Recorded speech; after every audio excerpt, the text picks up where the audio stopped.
MovieWeb.com. This movie, to me, reminds me of almost like a scrapbook that you're flipping through of found photographs. And I'm wondering, did you come at your character in that sort of same kind of context? It was interesting. I remember a lot of different things came to me about her that over, like, even just before we started shooting.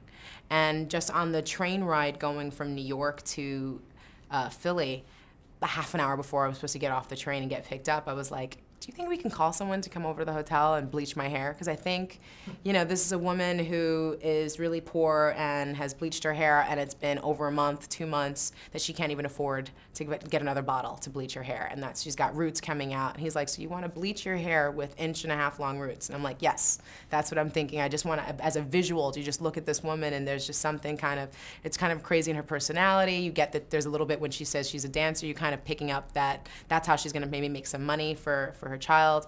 And it's just, it's kind of sad, and it's not full on, it's not well thought out, and she's just that poor. And he was like, okay, cool. And it was interesting, like, just sort of trying to see what she looked like, to kind of really not take her out of sort of just the idea of poverty, take her out of just the idea of talking about the healthcare system, and try to make her specific, and that's really what it was. The image of her we kept chipping away at her, and I think you finally see who she is, I think to a degree, and these issues about poverty and healthcare become a little bit more personal when you're looking at them between her and Bebo. Well, did you ever feel like going out of the frame as far as your own personal take on the character, or did you want what you were seeing, what everybody is seeing, just the little bits that we get of this character? Well, it was a few things. I knew that a lot of what this woman was kind of created after was Mark Webber's mom, and who used to also do, dancing, stripping, whatever she had to do sometimes to help them. They lived in a car for a couple of years. She's been really active in the sort of protest world of, marching for people's rights and in relation to poverty and homelessness, and there was just something really powerful about her, but you're catching her before that moment, in this role. And so I wanted to show the potential of where that insecurity that she has and that helpless feeling that she has could turn into. And so it was, just kind of trying to show it in her clothes that are kind of falling apart. There's a weird kind of personality that's trying to come out there. She's got some kind of color to her. She's got some kind of spark, but it's still dire. It's still not in a place that's healthy. And I hope that, with the clothing, the hair, all that kind of stuff could show that, but also her spunk and yelling at this woman behind, the pharmacy at the table, counter, and trying, being shut down, and her son being the person who parents her, and kind of just showing that she still hasn't grown yet. I think so. You're seeing that sort of childishness still in her up until, I think, the end. So I think it was sort of trying to show that a little bit, but it was also putting myself through that. It was wearing flip-flops and holes in my jeans and just being like this kind of kid around the way who's not thinking about 5 years from now and how wrong that is. And I feel like you get to see her grow from that point. Well, do you think it's unrealistic to believe that she could have done more in the end as far as trying to get money? Or do you think what she did is just what a lot of women go through, is they don't have any recourse when they're totally just out? I think, what we're seeing right now across the country right now, and you're seeing just how difficult it is for so many people to get work, and how many people are getting laid off, and how, the shelter systems and, the welfare systems aren't really available, and she's trying not to be in that space. She's trying to actually make money.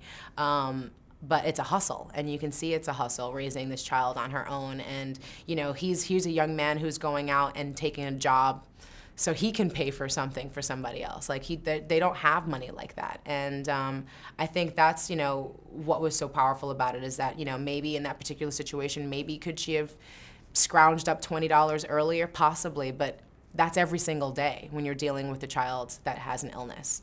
And I don't think that she really had the space to really be making money. I don't think that she didn't have the education, she didn't have the resources, she didn't have the friends and family to fall on. She was just her and her son. And that's the kind of thing where you see that's being where this character is based on. They ended up living in their car for a couple of years because they could not have They could not save money. They were living so hand to mouth. And right now, that's what's going on across this entire country. People who are living hand to mouth who didn't realize they were one paycheck away from being homeless, and now they are. That's a real issue. And I think that's what is so provocative about the end of this movie, is that they recognize that they're trying to turn that frustration into marching, into being advocates for it. I don't know that that's going to put money in her pocket, but at least it can build her a little bit more of a community. Unfortunately, sometimes it does take something as dire as the situation is with her for you to be able to find that recourse. And one more question. Okay, well, one more question is, when you see the end of the film, what do you put that back into the action that we see Bebo do with the shoes? Because, I mean, that seems like the last great thing that he does as a little kid, because it's something unexpected that you wouldn't really think somebody to do, somebody punch you in the face. Yeah. I'm just wondering what you read from that. From his doing that? that? That being like his last sort of like action as a human being, I guess, is this interaction he has with this guy that punched him in the face. You know, and the fact that I think what it's about is turning, you know, your frustration, your rage into something positive.